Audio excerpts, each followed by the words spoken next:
Instagram. I know I'm meant to be an IT whiz. All right, cool. Welcome, David. Welcome, Pastor K. Welcome, Maria. On those that are on the Instagram one. Those that have just joined in on Facebook. It's perfect now. It's perfect. Facebook's fine now, yeah? Okay, great. Next time I need tech support. Thank you, Malay. Everyone's just having a good laugh. But this is what happens when you've never ever done a Facebook Live. But yeah, welcome everyone once again. I'm Emmanuel Dari Anthony. Some of you know me as Dari from our wonderful South East London days. And some of you know me as Emmanuel. And some of you know me as Mr. Anthony. I'll tell you the story behind my three first names later on. But yeah, this is a topic we wanted to share. And the topic I'm sharing today has just been on my heart. Conversations I've had with many mentees, friends, family members, girls, guys, leaders, young people, is the topic of broken men. I've just kind of put a few things out before, and I put out a few topics earlier, about 2-3 weeks ago, and one of the topics that I put out was just talking about a range of different things that a lot of people from the mentorship I've done with people, and just conversations I've had with some of the brothers and female friends, just on what do they see, what is their take on some of the stuff that's going on in society. And one of the one that people voted for the most was broken men.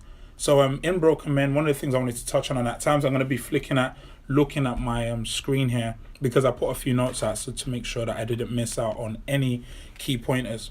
And I'm just going to talk about broken men. But before I talk about broken men, in the midst of it, I wanted to talk a bit about myself and what I think broken men and what it means to be a broken man, or where do we get this terminology from, being a broken man or someone is a broken person. I'm hoping to kind of do this kind of live video for around about 30 minutes, and hopefully I'll take your questions at the end. So if anyone has any questions, please just wait to the end. For those that are still up, I know you guys have work in a bit, just wait to the end, throw your questions, and we'll do a bit of a Q&A for about 10 to 15 minutes. So hopefully see how long people are enjoying it for before we call it quits. Cool. So one of the things on the thing on the topic on broken men I just wanted to kind of share is that I've got a range of different mentees from various ages, as young as 16 to up to the age of 30, and we have these discussions at many times. Some of the females come in and sharing some of the brokenness either in their lives and in their goal setting, and some of the things that they've experienced even in their past relationships. Some of the guys come in and talk about their past relationships, and some of them talk about their worldviews and how they see the world and how they see certain things, And I realized that, broken men has become a hot topic at the moment. I think it was the guy from, what's that thing called? The guy that committed suicide. I forgot the name of the group, Lincoln Park, that committed suicide just a few weeks back. And you can see someone that's just have everything and still just committing suicide. And how does that lead someone to doing something like committing suicide? What does it mean in today's society? And another thing I began to see that, many females are always just ravaging their mind with the question of, why do guys do what they do? Why do they say what they do? Why do they sometimes get in a relationship and not be ready? Why do they sometimes either abuse things such as relationship? What leads people to doing such things? And I think it's a topic that we can discuss. And I want to talk about both the positives and the negatives, as well as my experience and my personal thoughts. Please remember that these are my thoughts. My thoughts are subject to change due to my growth and many more conversations I may have. And also sometimes please take into consideration that, some of the views I have, I may come back and go, this is also what I found out over a period of time. So one of the things I wanted to tell you about is a bit about myself. I'm the oldest of four. Parents are Nigerian. Grew up in a single parent household. Born in Nigeria, came to England when I was about 6 months old. And I went back to visit my motherland around about 3 years ago for the very first time. I was scared to actually go back. Thinking mum always threatened me that she's going to leave me there, because growing up in Peckham, hanging around with some of the wrong people was a difficult thing as well. And that just kind of led me down the wrong way at times. But then one of the things I began to realize is that in my own personal life, in growing up, is that when my uncle, my mum's brother that followed her, used to come to England, he just well-dressed man, handsome guy, tall in stature, about 6'2", 6'4". And he was very successful, had a big business in Italy. So when he used to come, I used to just lie and tell people, yeah, this is my dad. I used to say, oh, who's that guy? And you can imagine, I grew up in Peckham, Goldsmith Road, 7 Wakefield House. And it was quite a rundown estate. So just imagine a nice guy wearing a nice suit with shades on, Italian suit, nice car, just rolling up. And I used to tell people, yeah, that's my dad, that's my dad. And even I used to say it at that time, I didn't know where it came from, but I knew that there was a form of identity that was missing. We're all kind of crave for this thing called identity. So we could see there's a fatherlessness in my own personal life that I wrestled with. Like, I'm like, oh, having to call my uncle my dad. And I remember when he had to go back to Italy to continue business, I was like, oh, why are you going? Why can't you stay for a few more weeks? And that was challenging. Another thing on top of that was my mum's senior sister has a son, and my mum told me that she took him as a junior, and she used to just kind of look after him for many years. So she always identified him as my big brother. Same primary school, you can imagine me never ever having an older brother or never having a dad or a father figure in the household. Everyone used to have this. Many people for some reason had an older brother or older sibling. So I used to tell people, I've got an older brother, I've got an older brother. And they're like, okay, where is he? And I'm like, he lives in Nigeria, he lives back home, but he'll be here, he'll come down and stay with us in a few years' time. And I used to tell people that.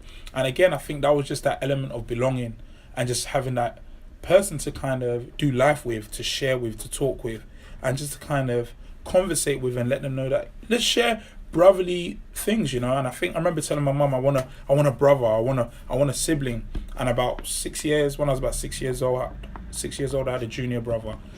Who I just played with, wrestling, you name it, did everything. Those ones when your mum has gone out and she tells you to clean up the house, but you don't do any cleaning. And then when she goes out, you're just playing rough with your brother and so forth. So all these things were there, but that was just a bit about me. But just to kind of tell you a bit more about that, I remember my stepdad coming to live with us, and I really, really wanted mum to be happy. And but he was terrible. Yeah, he was terrible. And all due respect, he wasn't the best father figure. The only thing I could truly say I remember learning from him was knowing how to iron a suit. He taught me how to iron, press a shirt, press a tie, and so forth. But apart from that, we didn't have a relationship. It was all about ironing, books, and football. We had a great relationship when it came to football. But outside of that, we never really had a sound relationship. We never really built any form of friendship. He didn't like me playing any video games. He broke my dreams and ambitions for wanting to play football and so forth. So seeing that and having that kind of father figure in my life was quite distorted. And he could be aggressive at times. And there was times where I'll never forget one time he just gave me one solid conk on my head. And he used to tell me, if you tell me your mum, you're going to be in more trouble.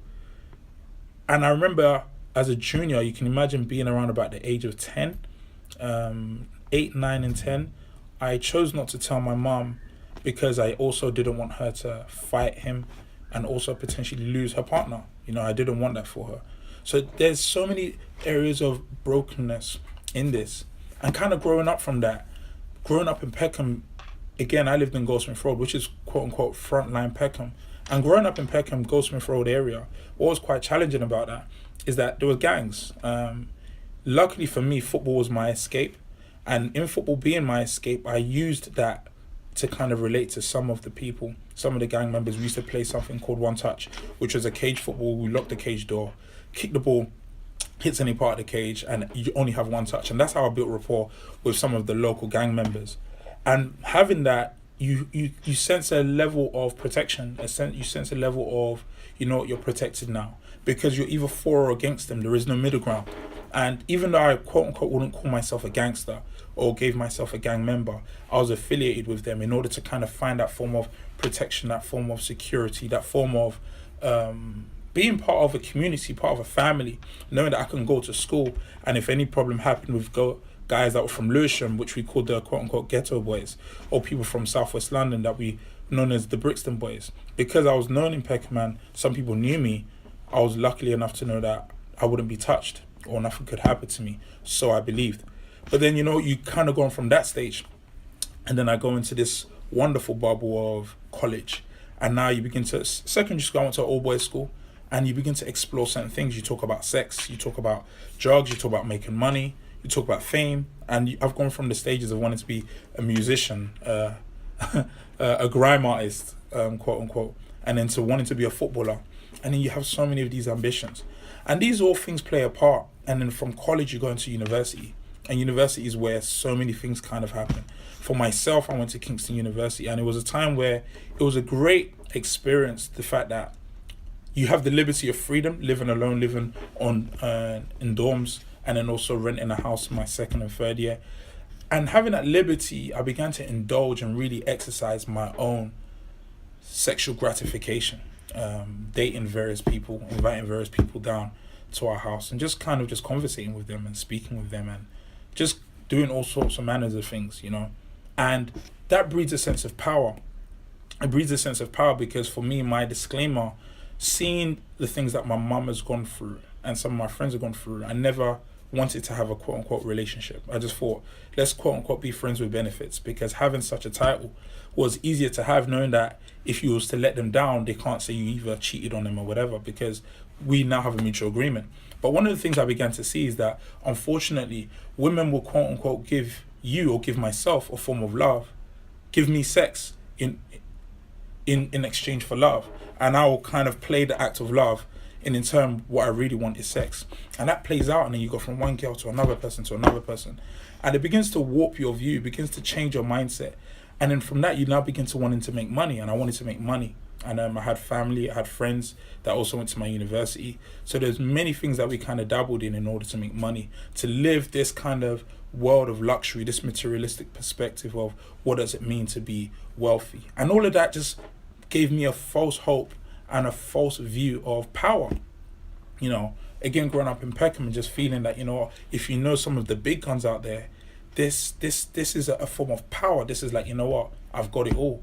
And being in uni, having a nice car, having a widescreen TV in my room that we were able to get a discounted rate because of Squares. And anyone that knows what I'm talking about when I say Squares, you know what I'm talking about. For those that don't know what I'm talking about, leave a comment in the boxes and we can go from there.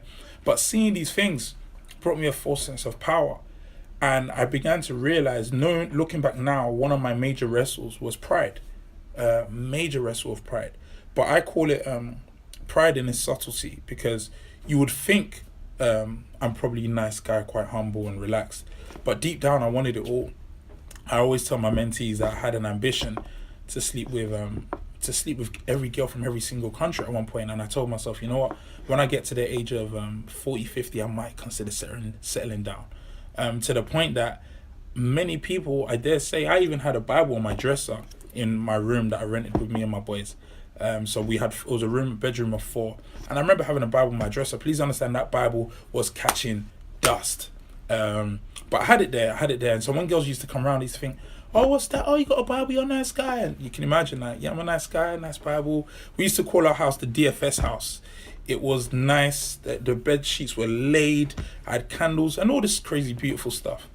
And people used to love it. They used to love coming around, and it just kind of made life very, very easy. It made the interaction of sin, the interaction of just meddling with girls, getting indulged with making money to fuel this I call monster in order to be successful. And just having all this just kind of made me feel I was powerful. And I don't want to, I'm going way too far into this, talking about myself. But as this began to happen, I began to see myself as powerful up until a few things began to happen. And one of the major things that took place is going out, raving, partying for long hours into the night. Literally sometimes going to bed, getting a call from a friend saying, hey, let's go, Shiano, let's go to the works at 2, 3 a.m. in the morning, to wake up, go to a club, to then get home for 6 and wake up for 7 a.m. in the morning because I studied architecture. It was crazy. But I did that. And I think one of the things that brought me back down to earth was I failed. I failed my second semester and I had to retake a year. And then I remember I changed from architecture to landscape architecture at one point. So that's 2 years now. And most of my friends have gone. They've all left. And I think that's when my personal journey and walk with Christ began, because all my friends have gone. Money doesn't mean anything now. I'm just with youngsters that just come to university, and I was like, what's all this craziness? And I share that to share with you my worldview and my lifestyle and my upbringing and my scope and the filters through the way I saw the world. And I think what's quite powerful about that, I remember a time in my university room, it felt, I don't know if it was my mind or the Holy Spirit or something, but something triggered in my mind. And what it was a feeling saying, hey, Emmanuel, you got a little sister, right? I'm like, yeah. Like, what happens if a boy brings your little sister brings someone home, says that's her boyfriend? And in my head, a deep sense of rage kicked in. It didn't even say, oh, the boy done something with your sister, but a deep sense of rage kicked in. I was like, nah, why's the boy with my sister? And I think through the filters of my own lifestyle began to kick in. I just had a distaste for my little sister, who was almost like my daughter, because our age gap is more than 10 years, was quite extreme. I was like, nah, I never want my sister bringing a guy home. And straight away, it's like, in me, it felt like the Holy Spirit, it felt like God speaking to me. It was like, if you're that upset with a girl, your sister bringing a guy home, how much more so with what you're doing with my daughters? And I realized all this time, sleeping around with many females and just enjoying such a lifestyle during uni and so forth, was an opportunity to fuel this animal within me, fuel my sin, my flesh, my lifestyle. But it never ever brought fulfillment. And I think that's when it began to kick in. And I was like, I had to, for the first time in my life, or for the first time I remember strongly, it clicked. And I was like, hold on. Objectively, I was living a life of hypocrisy. I was living a double standard life. But that's just a bit about me. But I don't want to get into it too much, because if I was to give you my own testimony, we'll be here all night, and I'm sure you guys want to go to bed and get up for work. But I wanted to touch on a few things that I'm seeing. And again, I'm going to be looking at my screen because I just put a few notes up, because it's quite a big topic, and I might do a part 2 to this. But one of the things I began to see, that why do guys do what they do? What is the broken man? What is this cycle? I think looking at my own life, I was talking about, again, lack of fatherness. Living a life where there is no father in the household. But there's also a second premise I want to pitch to you guys. Having a home with no father is a problem, but having a home where there is a father that isn't present is also a problem. I've had many conversations with mentees and friends where they have a dad at home, they have a mother at home, but in having those people at home, there's still a level of brokenness because the relationship they have with their father isn't there.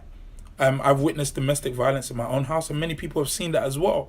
So when you are in a household where there is no father, or there is a father that is absent, a father that hardly comes home, or when he comes home, he doesn't build rapport with you. All he says is, do this, do that. Why didn't you do that? Why did you get bad grades? Why can't you be like James? Why can't you be like John down the road that's always achieving great grades? Why can't you be like Peter? This begins to kind of make you feel inadequate. And then you now live in this lifestyle that you paint what manhood is against the person that is successful. And because you are currently going through a stage of where you are either not successful. For me, I struggled with maths, English and science in school. I'm not the fastest of readers. When I read, I can stutter sometimes. Sometimes I might miss a few words. And when you wrestle with things like that, it can breed an insecurity within you. And before you know it, people now deem this insecurity and they call it, that's their character. But no, that's just the levels and the layers of filters that you begin to adopt over the life that you've lived, through the environment that you're based in, and through the people that you're surrounded by, and through the influence that you have. If there's one thing I love about DJ Khaled, is the way he always speaks affirmations to his son, affirmations all the way to you. And I'm like, this little boy doesn't understand you, but he's starting on the right track. And I'm watching it and I'm thinking, you know what, there's a problem there, because many of us have been told that, you know what, if you don't do this, if you don't achieve these grades, you're not good enough. Who told you that? Or if you're not a doctor or a nurse, you're not great enough. Who told you that? And I think these are the things that aid brokenness. Another few things that I think aid brokenness is, we're told that it's weak for men to cry. We're told that it's weak for men to cry. That, you know, a man crying is a form of weakness. I believe that. There was a time in my life, I can actually say I don't remember within 10 years crying. I don't remember within the whole 10 years of my life shedding a tear. And it's quite funny because I was told crying is weakness, you know. I remember being in primary school, and there was people sometimes, I don't know if you know, when you're young, when you're really angry and even fighting, sometimes seeing men get into a physical fight, they'll be punching up another guy and crying at the same time. And again, not being able to control those emotions, and then someone else laughing at them. Even if they win the fight, and I don't condone violence, but if they win the fight, them crying, everyone else could still laugh at them, see them as a loser, deeming them as a weakness. And I think that plays a part in that broken nature of man. Not allowing, understanding that it's okay for a guy to cry. I always say, it's okay to cry.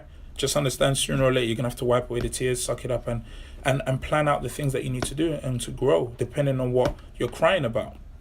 And I think those things kind of play a part.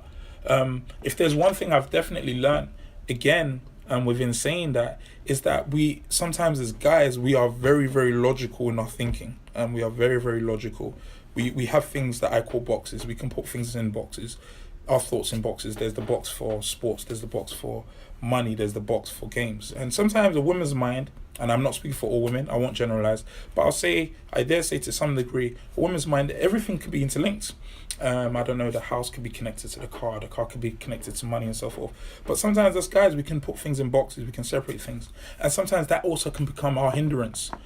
We are very logical and systematic in our thinking at times, but that can also become our hindrance, because what it does, when you now mix the layers of the filters that we've now been born with and we've been brought up with, and you mix those layers of those filters, coupled with boxes, coupled with a lifestyle of where you're told as a man, get it right, I'm the oldest of four, and the level of responsibility, you're told to get it right, you need to know this, hurry up and learn as fast as possible.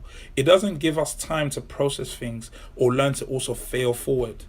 We never get time to learn what it means to fail forward, to make mistakes in order to grow, because mistakes become demonized. Mistakes become things where people look at us and they're like, oh no, why are you making that mistake? And straight away we shrivel, we go into this cage. And one of the things I think that caused this brokenness in men is that because we have these boxes, at times we leave them in the boxes.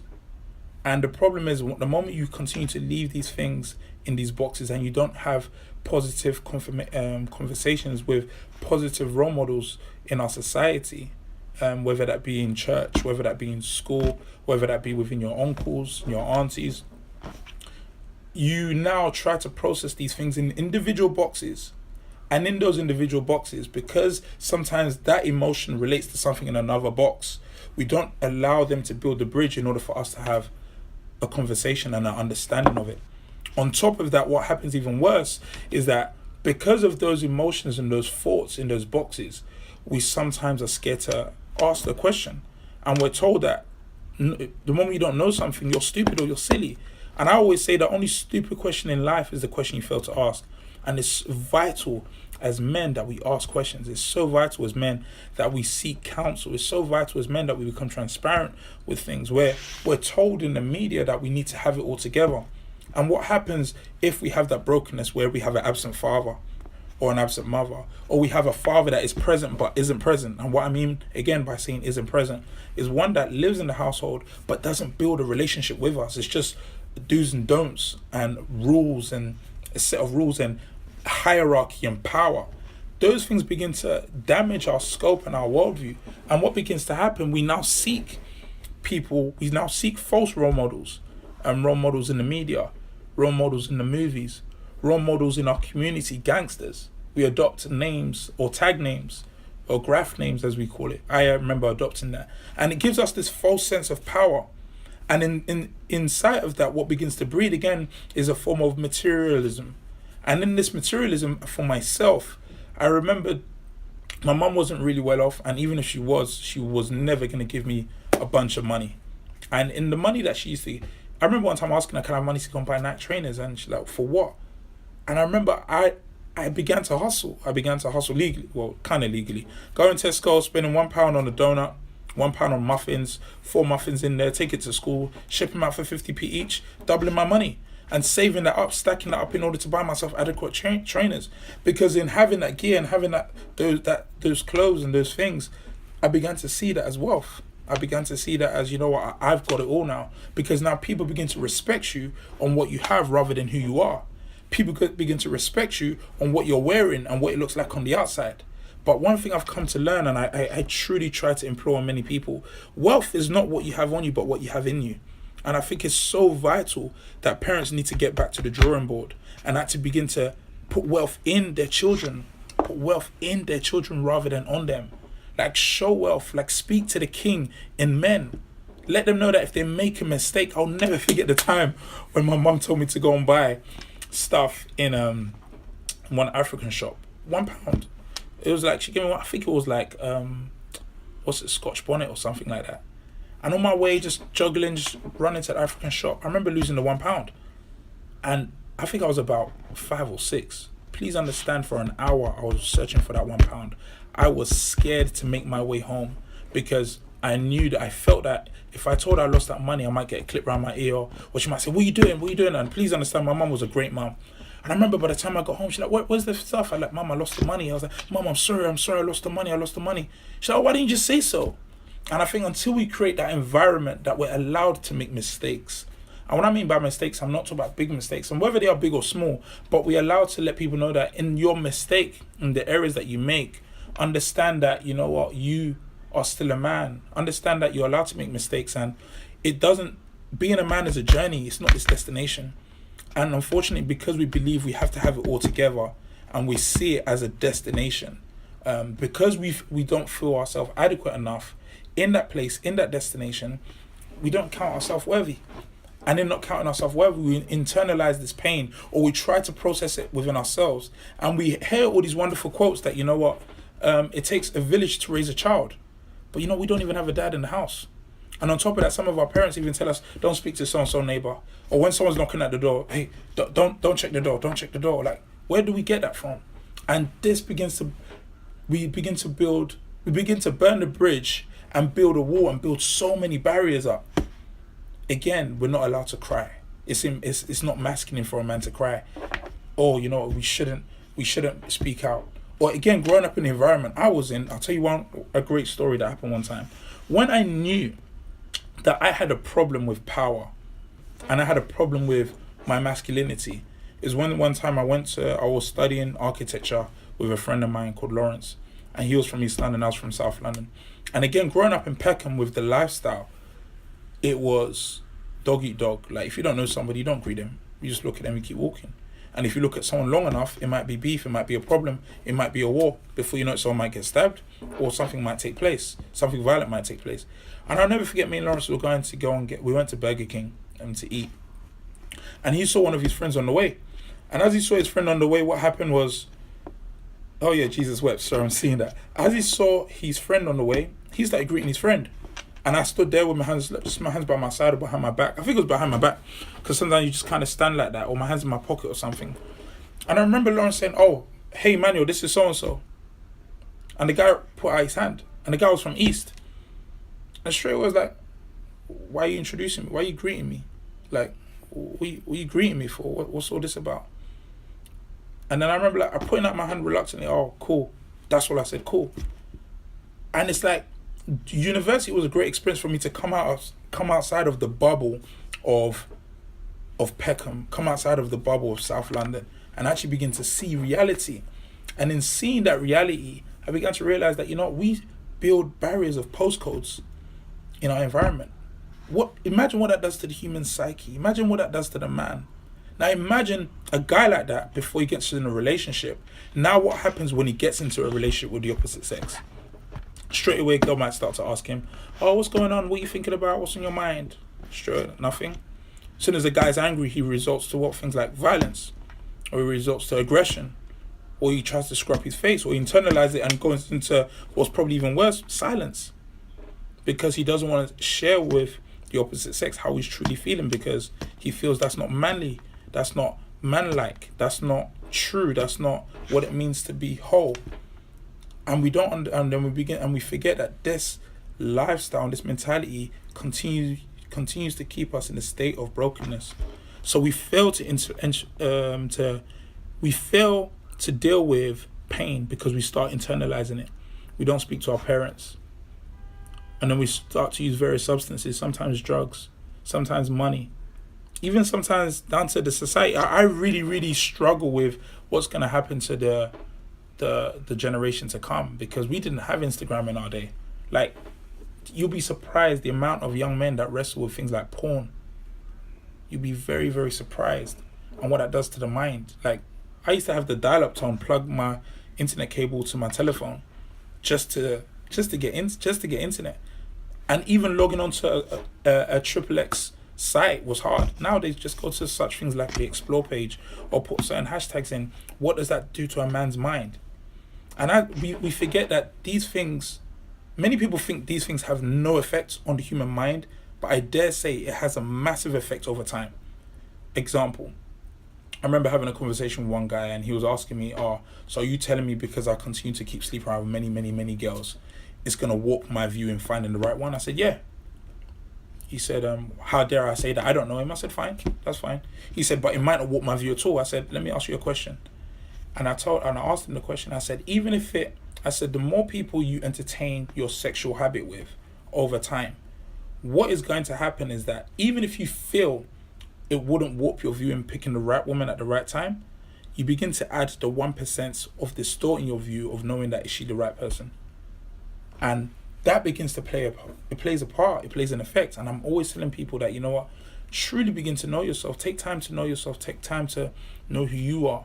And sometimes as men, they go into this scope, and I did it. I loved it in university. Trust me, it felt great. It felt right at the time. This fake sense of power where having so many girls come to the house and just chill, sleep overnight, give them money to go home, drop them home in a car, like drive them home, feel like a boss, because I've seen it in the movies. It gives me, I thought this was true. It's false. I've seen it, like, I drop you home, yet later, I'll call you when I want. They'll call me sometimes.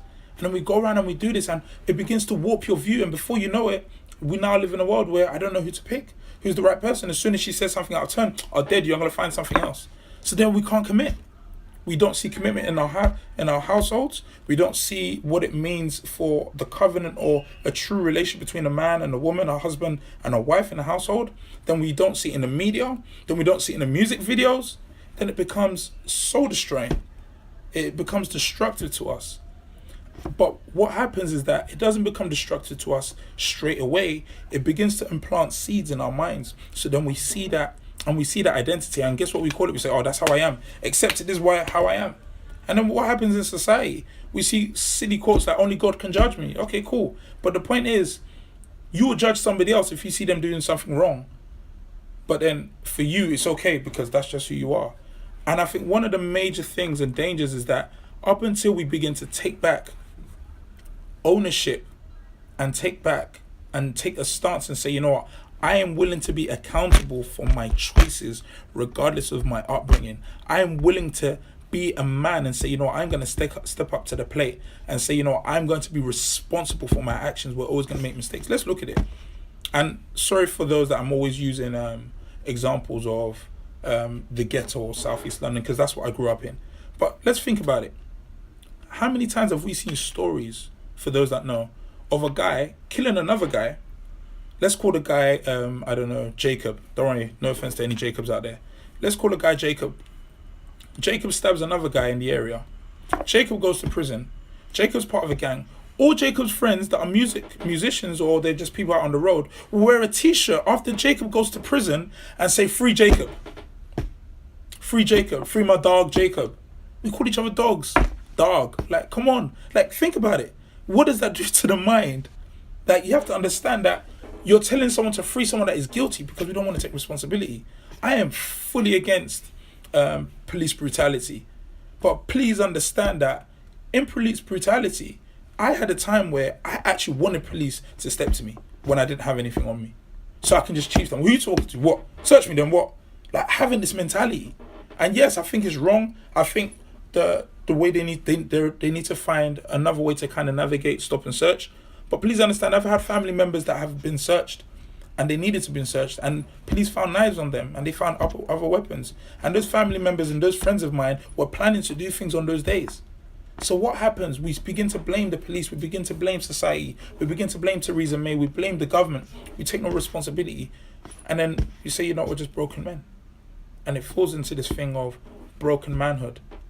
And I think when we begin to internalize these pains, we don't conversate about it because we're told as men, the pains and the problems that we go through, now don't talk about it, it's weak.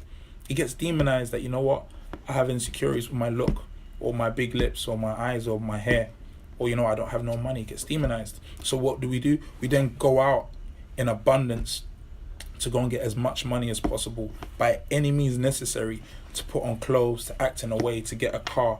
Like, guys take pictures with cars. There's nothing wrong with it to some degree, but you take pictures of lifestyles that are not even yours. And I'll never forget somebody said, I'll never forget somebody said, if we can go into some of the rooms of the men that we see, and when I say rooms, I mean 2 rooms here, the rooms in where they live and the rooms of their mind, we begin to probably see how empty it is, how messy it is, and how destructive it is. And this is sometimes because of the filters that have been placed on us, the filters that with the experience that we've seen. But we need to take back the pain and say, you know what, I'm willing to turn my pain into purpose in order to move forward. Another thing that I'm seeing again that leads to brokenness of men is lack of accountability. And in lack of accountability, one of the dangers, I remember I learned accountability, just one moment here. I learned accountability at a later age. I wasn't told anything about accountability. I didn't know what it meant as far as I was concerned. As long as I'm doing what I'm doing, I take responsibility for my own problems. But if there's one thing I've come to learn, and I always tell guys the importance of accountability, is this. Accountability will save you from yourself. One of the problems I'm seeing as men in our generation is that we forget that the carnal heart of man can be so destructive to ourselves that until we put ourselves in a place that I'm willing to say, you know what, this is my lifestyle, this is my upbringing, I want to share this with you. We internalize it in individual boxes of our mind without trying to build a bridge of conversation with anyone external. And we process that and deem it to be correct, that we live that out, and then we make mistakes in the process. But the beauty of accountability does 2 or 3 great things. One of the great things of accountability is this. It humanizes you.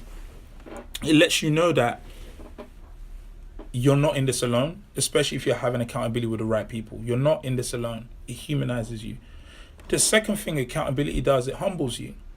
Because when you're going through certain things in your mind and in your lifestyle, what begins to happen is that, for example, if I'm wrestling with sexual sin, I'm wrestling with sex, I'm wrestling with I don't feel I look the right way. Sometimes what begins to happen is that if I can share that with a brother or with a leader or with a friend, what can happen or what could take place if there's trust there is that the fact that I've told them, it humbles me to a place that I know I can always kind of conversate with that person.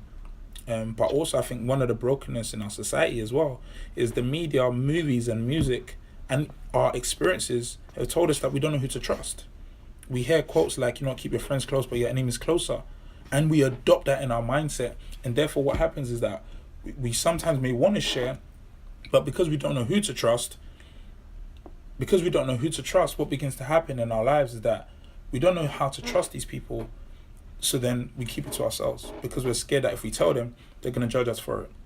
Or if we tell them, they're going to go around and start telling other people about it. And that is the enemy of progress. That is the enemy of progress. And then keeping it to ourselves becomes a massive problem. And this filter and this experience that kind of begins to grow in our mind begins to affect our psyche, begins to affect our thought, begins to affect our feelings. And then we begin to think, you know, this is just how I am, this is just who I am. And then we see that and then we live that out, and then it becomes more of a problem because we don't tell people our problems, our thoughts. And it leads us, and that's why we're seeing there's a high percentage of men committing suicide. I've heard stories of men that are married with kids committing suicide because they can't make ends meet. And I think one of the difficulties of that is the effect of responsibility. And in that effect of responsibility in manhood, some men are scared to tell other men, you know what, I'm wrestling financially. So they'll try and do anything to try and make ends meet. When sometimes, or they go back home to their partners. The partner's like, what's up? And you're wrestling financially. We don't want to talk about it. We're scared to talk about it. We're scared to be judged by it. We're scared to share our thoughts and our feelings. And this is also a problem because it creates a stigma to us. And as I've kind of looked at some of those things, I remember one thing I've also learned is that, you know what, one of the reasons why this also leads to a problem in commitment and also leads to things such as infidelity in marriage or when someone has a partner.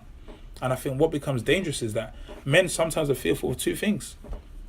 We fear control and we fear that we're inadequate.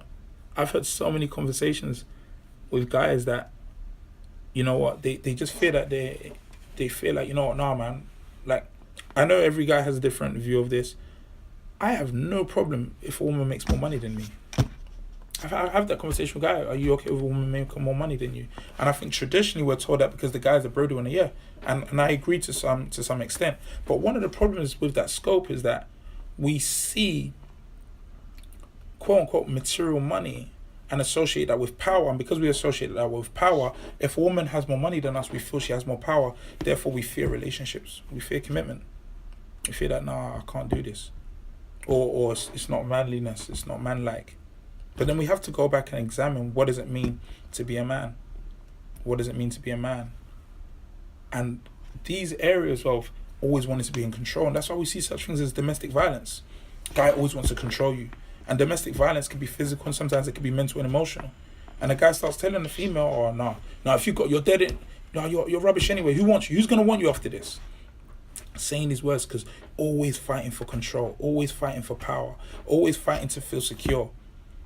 And it's a false sense of power. And that's why I've learned that the truest power and the greatest power is love. Is truly love. But in order to truly love, one must be vulnerable.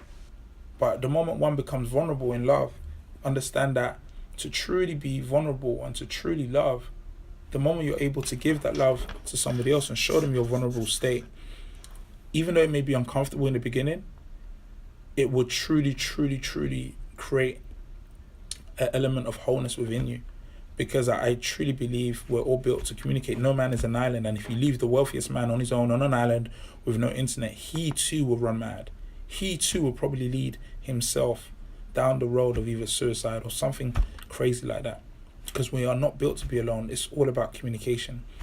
I've had conversations with friends that have been divorced, and some that have considered divorce, and some that have had broken relationships. And if there's one thing I've seen that's probably been one of the number one factors in that, is the fact that there's a breakdown in communication. There's always a breakdown in communication. And in that breakdown in communication, I've learned that, we need to learn to communicate on all levels.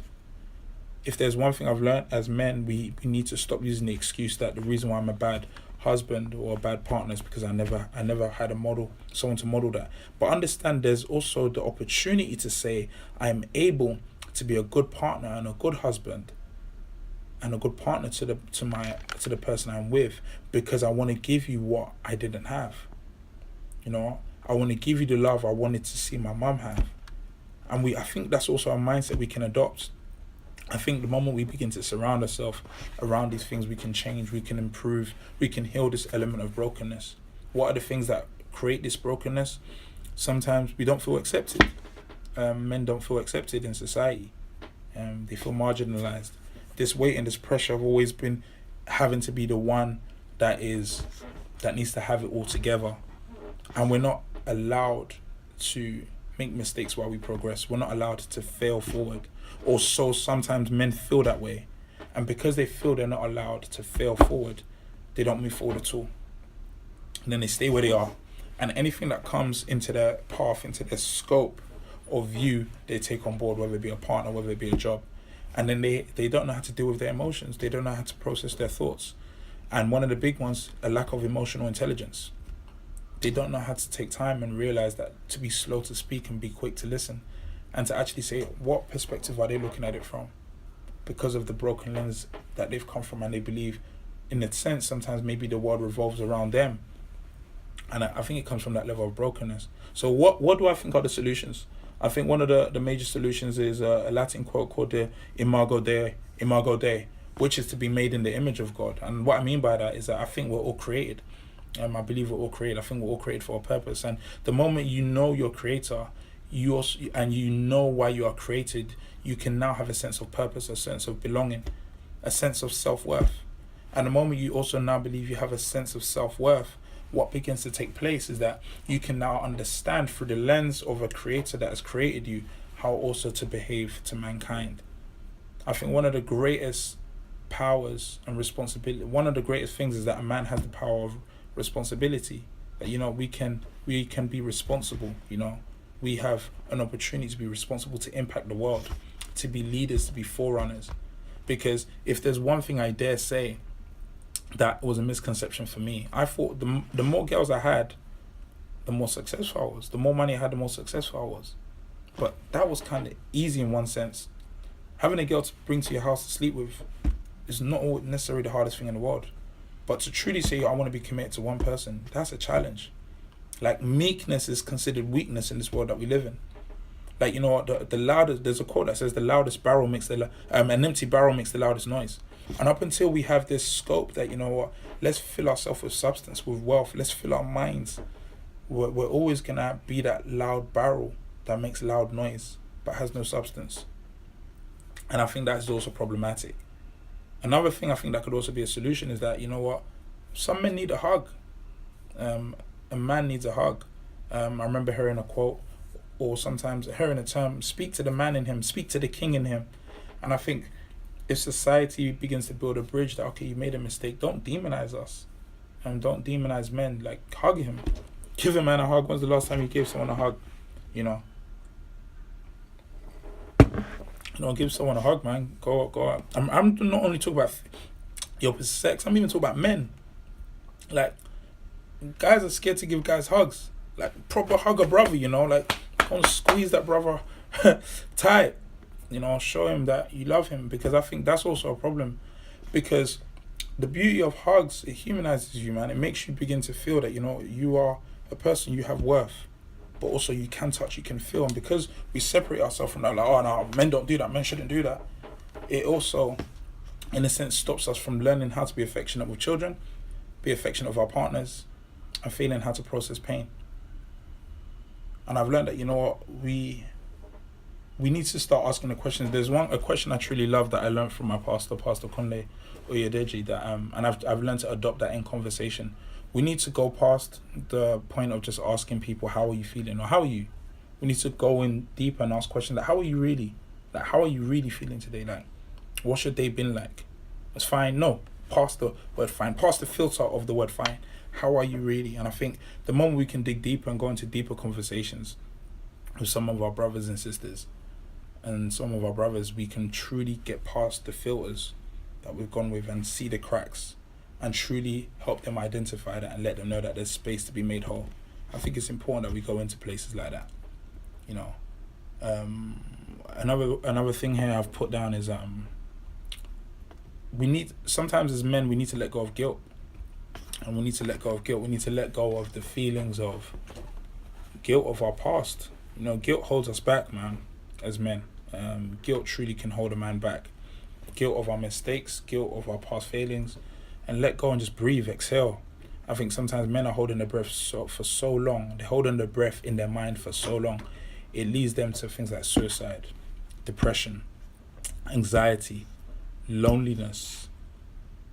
And I think it's just very, very, very important that, you know, we need to just say, you know what, I'm letting go of guilt. I want to exhale. And one of the best ways to exhale is to conversate. But yeah, I've spent quite a bit of time on that. I might do a part 2 of this maybe next week. But I wanted to leave the next few moments, maybe 10, 15 minutes or so, because it's 10:30, for Q&A. I didn't get through all my points, but sometimes you need to do that. But just a time of Q&A. So yeah, fire away with some questions. It could be questions about me, questions you might have, but do fire away. Thank you for everyone that's tuned in. Victoria, I see you. Many others, some people I don't even know actually. I see you, but yeah, fire away. What questions do you have on manhood? That could be on dating, that could be on marriage, that could be on why men keep quiet. What questions do you guys have? Go for it. No rush. Go for it. Any questions?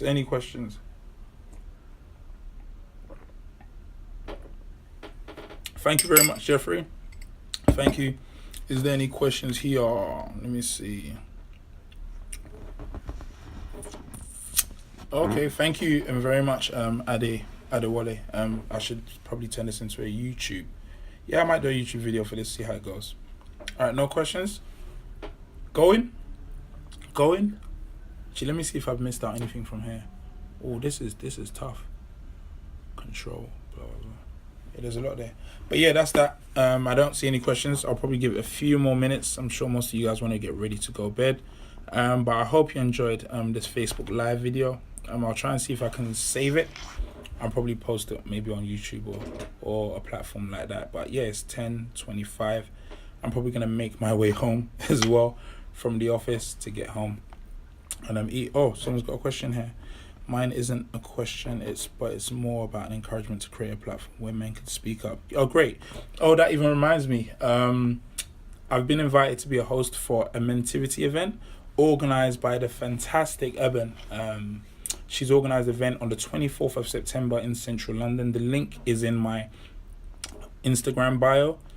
That will be Mentivity 24th, and it's an open discussion. We're talking about everything to do with manliness, manhood, masculinity, and I think that's going to be a great event with some great minds, great leaders in the business sector, in the private sector, and we're just having open conversations. And I think you're right. There needs to be more of a platform for men, to share their thoughts. So all those that are watching today, please go out, share